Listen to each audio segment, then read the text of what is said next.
Daniel 8. In the 3rd year of the reign of King Belshazzar, a vision appeared unto me, even unto me, Daniel, after that which appeared unto me at the first. And I saw in a vision, and it came to pass, when I saw, that I was at Shushan in the palace, which is in the province of Elam. And I saw in a vision, and I was by the river of Ulai. Then I lifted up mine eyes, and saw, and behold, there stood before the river a ram which had 2 horns, and the 2 horns were high, but one was higher than the other, and the higher came up last. I saw the ram pushing westward and northward and southward, so that no beasts might stand before him. Neither was there any that could deliver out of his hand, but he did according to his will, and became great.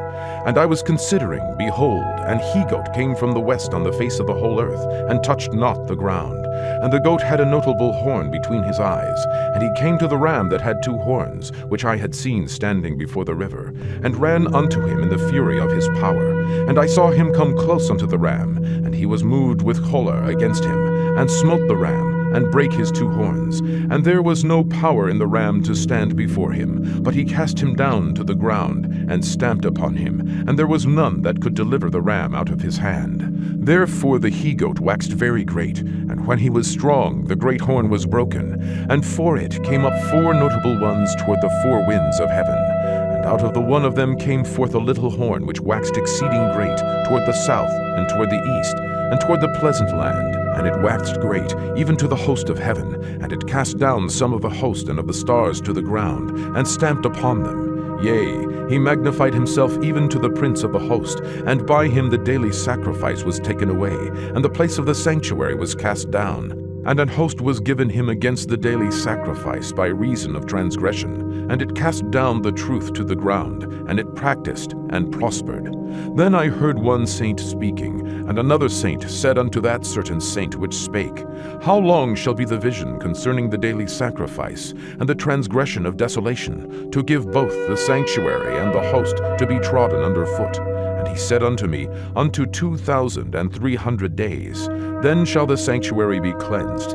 And it came to pass, when I, even I, Daniel, had seen the vision, and sought for the meaning, then behold, there stood before me as the appearance of a man. And I heard a man's voice between the banks of Ulai, which called and said, Gabriel, make this man to understand the vision.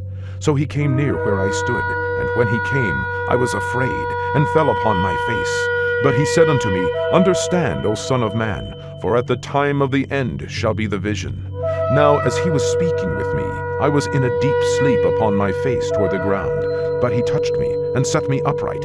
And he said, Behold, I will make thee know what shall be in the last end of the indignation. For at the time appointed the end shall be. The ram which thou sawest having 2 horns are the kings of Media and Persia, and the rough goat is the king of Grecia, and the great horn that is between his eyes is the first king. Now that being broken, whereas 4 stood up for it, 4 kingdoms shall stand up out of the nation, but not in his power. And in the latter time of their kingdom, when the transgressors are come to the full, a king of fierce countenance and understanding dark sentences shall stand up, and his power shall be mighty, but not by his own power. And he shall destroy wonderfully, and shall prosper, and practice, and shall destroy the mighty and the holy people. And through his policy also he shall cause craft to prosper in his hand, and he shall magnify himself in his heart, and by peace shall destroy many. He shall also stand up against the prince of princes, but he shall be broken without hand.